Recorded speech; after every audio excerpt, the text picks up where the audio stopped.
Thousands of Israelis are up in arms against the government plans to give lawmakers more control over the judicial system.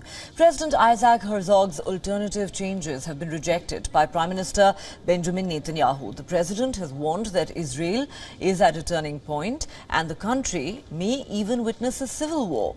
And it looks like his call is proving to be rather prophetic as settlers are attacking the demonstrators. Protesters across Israel are reporting that men with hammers and people throwing firecrackers at them.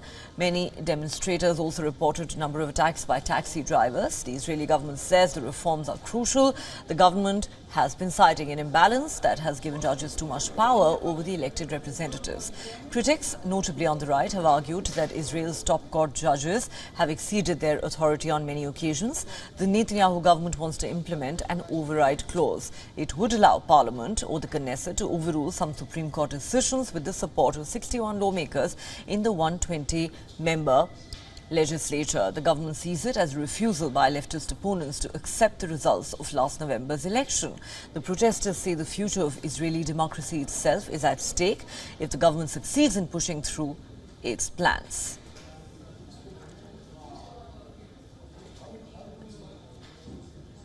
For more on this, let's now go across to our correspondent Judy Cohen. Judy, the coalition has delayed the judicial reform, all the judicial reform bills except one. Is this a sign that the protests are beginning to have a strong impact? And how serious are these instances of the various attacks that have been reported across the country? Hi, Nair. So yes, this is the first amendments that we've seen to the coalition's judicial reform proposals. Just to sum up what's happened, the coalition has postponed all of the bills except one to mid-April. So that's a 1-month break. And the coalition is now saying to the opposition, let's use this time to negotiate and talk. There's one bill that is still in progress, and that's the Judicial Appointments Bill.